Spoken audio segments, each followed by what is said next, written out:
Good day, and thank you for standing by. Welcome to the Palvella Therapeutics conference call to discuss expansion of QTORIN rapamycin pipeline to include clinically significant angiokeratomas. You may begin. I would now like to hand the call over to Bohan Wei. Thank you, operator. Good morning, and thank you for joining the Palvella Therapeutics QTORIN rapamycin indication expansion conference call. As a reminder, our press release detailing today's announcements can be found in the Investors section of our website at www.palvellatx.com. Before we begin, please note that today's remarks may include forward-looking statements regarding our development programs, regulatory strategy, commercial planning, and financial outlook. These statements are based on current assumptions and are subject to risks and uncertainties that could cause actual results to differ materially. Please refer to our SEC filings for a full discussion of these risk factors. The format of today's conference call will be presentation only. Additionally, as a reminder, we will not be discussing or commenting on our ongoing clinical trials with QTORIN rapamycin. On today's call, we are joined by Wes Kaupinen, Palvella's Chief Executive Officer, Jeff Martini, our Chief Scientific Officer, and Matt Korenberg, our Chief Financial Officer, along with Dr. Jim Treat from the Children's Hospital of Philadelphia. And now, I'd like to hand the call over to Wes. Thanks, Bohan. Good morning, everyone, and thank you all for joining us on today's call to discuss our QTORIN rapamycin pipeline expansion into clinically significant angiokeratomas, a rare, chronically debilitating lymphatic disease that currently has no FDA-approved therapies. Let me begin by saying that it's an honor to have Dr. Jim Treat with us here today at Palvella headquarters and on this call. By background, Dr. Treat is a pediatric dermatologist at the Children's Hospital of Philadelphia, where he also serves as professor of clinical pediatrics and dermatology at the Perelman School of Medicine at the University of Pennsylvania. At CHOP, Dr. Treat is training the next generation of physicians while advancing new therapies for patients with significant unmet needs. Dr. Treat is also a clinical dermatologist at the Comprehensive Vascular Anomalies Program at CHOP. He is internationally recognized for his expertise in vascular anomalies and complex skin diseases. Dr. Treat will provide us with his clinical perspective on the unmet medical need in clinically significant angiokeratomas, Palvella's third target clinical indication for QTORIN rapamycin. It's an exciting time to be at Palvella with two high-impact new pipeline program announcements planned, followed by two major clinical readouts.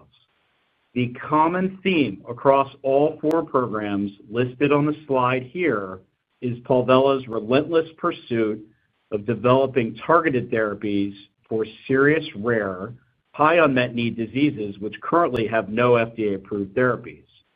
In each of these diseases, we believe we have a clear opportunity to develop a targeted therapy that has the potential to be first-line and standard of care for deserving rare disease patient populations that have historically been neglected and underserved. This morning, we announced the first of these four planned milestones between now and the end of Q1 of 2026, our plans to pursue the development and potential commercialization, if approved, of QTORIN rapamycin for the treatment of clinically significant angiokeratomas, a rare, chronically debilitating lymphatic disease that currently has no FDA-approved therapies.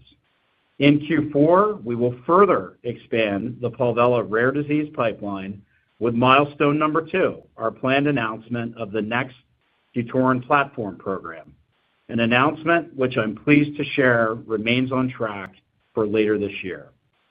Moving to milestone number 3, our phase 2 TOIVA study of QTORIN rapamycin for the treatment of cutaneous venous malformations, a program which has been granted FDA's Fast Track designation. That study, thanks to our clinical operations team, recently achieved full enrollment with 16 patients with a planned top-line readout in mid-December of this year. And finally, we will read out top-line results from our ongoing SELVA phase 3 study of QTORIN rapamycin for the treatment of microcystic lymphatic malformations, a program which has been granted FDA's Breakthrough Therapy, Fast Track, and Orphan designations in Q1 of 2026. These 4 high-impact milestones establish a steady cadence of new pipeline and clinical readouts between now and the end of Q1 of 2026, setting the stage for a transformative period for Palvella. Moving to clinically significant angiokeratomas. Clinically significant angiokeratomas are superficial vascular malformations of lymphatic origin and impact an estimated more than 50,000 diagnosed patients in the U.S. On the far right side of this slide, you can see the clinical impact to patients who are afflicted with angiokeratomas, which Dr. Treat will discuss in detail. Overall, these chronically debilitating skin lesions can contribute to a significantly diminished quality of life. Since this disease does not spontaneously regress, disease presentation can be persistent, with potential to increase in size, number, and extent over time. Unfortunately for these patients, there are no FDA-approved therapies, and patients are therefore relegated to invasive interventional procedures such as laser therapy, electrosurgery, cryotherapy, and surgical incisions, which have several limitations which Dr. Treat will discuss. Work by leading researchers in the field has recently revealed that angiokeratomas are lymphatic-derived skin lesions, and furthermore, that increased VEGF signaling is driving the vessel dilation and hyperkeratosis. These scientific discoveries, along with preliminary case studies exploring the potential of off-label rapamycin, have opened up the potential to address this disease with a targeted therapy such as QTORIN rapamycin. Palvella's development will initially be focused on the subset of patients with, number 1, clinically significant angiokeratomas that necessitate medical intervention, and number 2, the 4 angiokeratoma subtypes you see listed at the top of the slide here: Fordyce, solitary, Mibelli, and circumscriptum. For today's presentation, number 1, Dr. Treat will present an overview of the unmet medical need that exists for clinically significant angiokeratomas, as well as the recent classification of angiokeratomas as superficial vascular malformations of lymphatic origin. Number 2, our Chief Scientific Officer, Dr. Jeff Martini, will provide a scientific overview of the disease and review some of the clinical similarities between clinically significant angiokeratomas and microcystic lymphatic malformations, another indication in which we're evaluating the potential of QTORIN rapamycin. Number 3, our Chief Financial Officer, Matt Korenberg, will summarize initial work completed by Matt and his team, as well as Ashley Klein, our Chief Commercial Officer.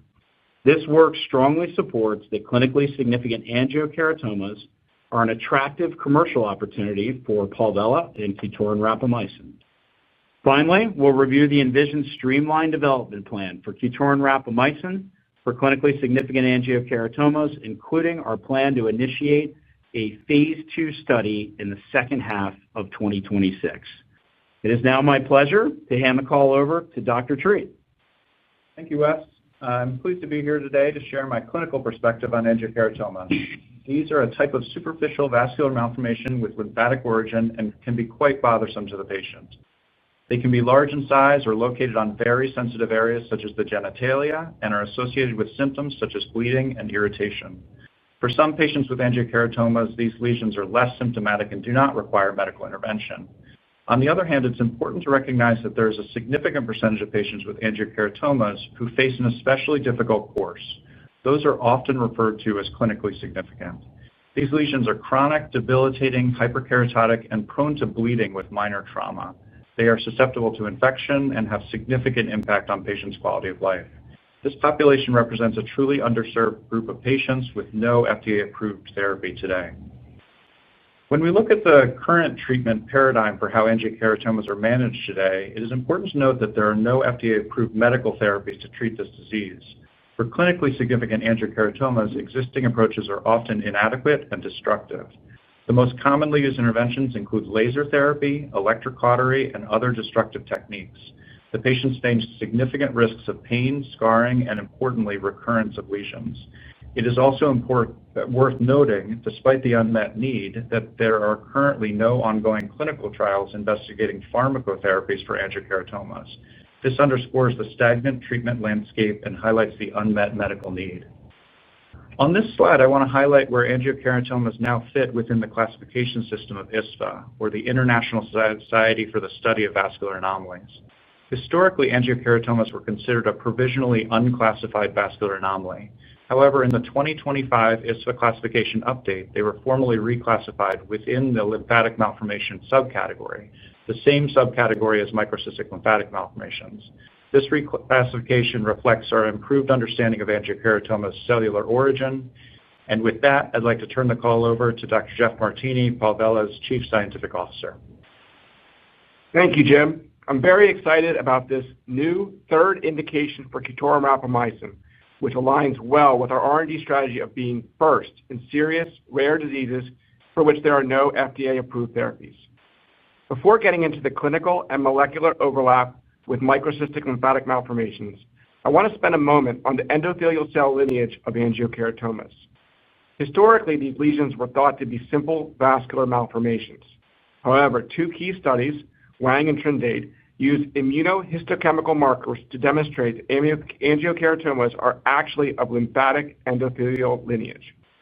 This means the dilated dermal vessels you see in angiokeratomas express lymphatic markers including D240 and PROX1, placing them within the category of isolated lymphatic malformations. That's critical because it reframes angiokeratomas as having a lymphatic origin and provides the first plausible mechanistic rationale for targeting VEGF signaling and mTOR. Now that we've established the lymphatic lineage of angiokeratomas, it's important to place them in context with microcystic lymphatic malformations with which angiokeratomas share several features. First, both angiokeratomas and microcystic LMs arise from lymphatic endothelial cells, placing them both as a type of isolated lymphatic malformation. Second, there is a strong scientific rationale for targeting VEGF signaling and mTOR inhibition, as well as real-world evidence supporting rapamycin as a targeted therapeutic approach. From a pharmacokinetic perspective, both conditions are located in the superficial dermis, making them particularly well-suited for a topical therapy like QTORIN rapamycin. And finally, the clinical burden is significant in both diseases and are associated with bleeding, risk of infection, and where patients may experience a significant daily impact to quality of life. In both cases, these are chronic conditions with no regression and no FDA-approved therapies. I will now hand it off to Matt Kornberg, our Chief Financial Officer, to address the commercial opportunity. Thanks, Jeff. Before I dive deeper into the clinically significant angiokeratoma market, I wanted to remind investors about our pipeline and a product strategy for QTORIN rapamycin. Clinically significant angiokeratomas will be our third active clinical indication using QTORIN rapamycin. Like microcystic lymphatic malformations and cutaneous venous malformations, clinically significant angiokeratomas are a rare but not ultra-rare indication in terms of estimated prevalence. By leveraging the same QTORIN 3.9% rapamycin anhydrous gel drug product across all three programs, as well as any potential future programs, we can save significant time and cost in development while continuing to add significant pools of patients to our addressable market with QTORIN rapamycin. If we are successful in obtaining regulatory approval in microcystic lymphatic malformations or cutaneous venous malformations, it is our plan to pursue additional approvals through the supplemental NDA or sNDA pathway. From a timing perspective, we've spaced the programs out such that we would expect the approvals to be achieved every couple of years. Taken together, MLM, CVM, and clinically significant angiokeratomas would represent a patient pool of over 150,000 individuals in a multi-billion-dollar total addressable market. We believe that clinically significant angiokeratomas represent not just a significant clinical need, but also a very compelling market opportunity. QTORIN rapamycin has the potential to be the first targeted therapy for the disease, addressing a population of more than 50,000 patients in the U.S. alone. As we were considering which disease to pursue for our third clinical indication with QTORIN rapamycin, we took the same initial steps we did with microcystic lymphatic malformations and cutaneous venous malformations, and we conducted a real-world evidence study. This initial epidemiology study was led by our new Chief Commercial Officer, Ashley Klein, and was an excellent example of the important work we need to do to validate new rare disease markets. Ashley's experience at Dompe launching Oxervate in the neurotrophic keratitis market was key to designing this study and will be critical in executing our commercial efforts across all of our programs. The study, conducted with Clarity Pharma, included 643 physicians surveyed earlier this summer. The results of the survey show that there are more than 50,000 patients with clinically significant angiokeratomas. From a pricing perspective, we plan to use the same QTORIN rapamycin drug product we are using for microcystic lymphatic malformations and cutaneous venous malformations, and we therefore anticipate similar pricing. And to further understand the unmet need and potential market adoption, we conducted separate market research with physicians to give us detailed insights into real-world practice patterns and treatment attitudes. In a survey of 50 physicians across the United States, 96% would incorporate a topical 3.9% rapamycin gel into their practice for clinically significant angiokeratomas. And given that the only current options are destructive procedures like laser and electrocautery, and clinicians are frustrated by the lack of alternatives, 85% of physicians surveyed say there is a clear unmet need for a topical novel therapy. In summary, clinically significant angiokeratomas represents a large underserved market with strong clinician demand and a clear path for rapid adoption. This positions a product with the target profile of QTORIN rapamycin to transform the treatment landscape for this serious, rare, and debilitating disease. Wes will now wrap up with some comments about our anticipated clinical development plan and then a summary of today's comments. Thank you, Matt. For QTORIN rapamycin's development for clinically significant angiokeratomas, we are planning to leverage many established aspects of the QTORIN 3.9% rapamycin anhydrous gel program, including, as seen on the slide here, number one, using our existing 3.9% anhydrous formulation. Number two, drug supply, which has already been manufactured and is ready to deploy to the clinic for trial purposes. Number three, our open IND and non-clinical data package with FDA's Division of Dermatology and Dentistry. And number four, our existing granted intellectual property, which we believe covers the potential commercial use of QTORIN rapamycin in clinically significant angiokeratomas, if approved. By leveraging years of innovation and investment in QTORIN rapamycin to expand into a new clinical indication, we believe this presents potentially significant time and cost advantages when compared to a more traditional biotech pipeline build involving a de novo preclinical program. From a regulatory perspective, our plan is to conduct an FDA meeting in the first half of 2026, followed by a phase 2 study of approximately 10 to 20 patients, with initiation of that study currently planned for the second half of 2026.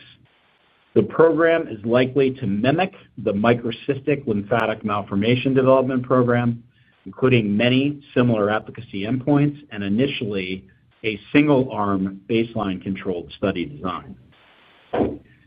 In summary, clinically significant angiokeratomas represent a compelling Palvella rare disease program with shared characteristics to our other QTORIN rapamycin target indications, microcystic lymphatic malformations and cutaneous venous malformations. Clinically significant angiokeratomas meet Palvella's disease selection criteria in terms of the serious, chronically debilitating nature of the disease, the rarity of the disease, and the absence of even a single FDA-approved therapy, meaning we can potentially be first for patients and for physicians like Dr. Treat. Furthermore, we believe, as you heard today, that a strong scientific and biological rationale exists, which is further supported by published case studies and real-world use of off-label rapamycin at academic centers, which together optimizes our likelihood of clinical success with QTORIN rapamycin. Finally, the opportunity to be first in disease and standard of care for the estimated more than 50,000 clinically significant angiokeratoma patients meets our threshold for a commercially compelling opportunity. In closing, we would like to thank everyone who has passionately contributed to informing Palvella's decision to accelerate the development of QTORIN rapamycin to patients with clinically significant angiokeratomas, especially Dr. Treat and our other medical and scientific collaborators, including Drs. Joyce Tang, Amy Paller, John Dew, Vishal Patel, Megha Tollison, Misha Rosenbach, and Maria Buse, all of whom have supported our evaluation of multiple opportunities and helped shape this strategy. Looking ahead, we are excited to continue to expand our pipeline and announce our new QTORIN platform program later this year, which will be in another serious, rare, commercially attractive disease with no FDA-approved therapies. Our thanks to everyone for attending this morning's call. This now concludes our presentation. And this concludes today's conference call. Thank you for participating. You may now disconnect.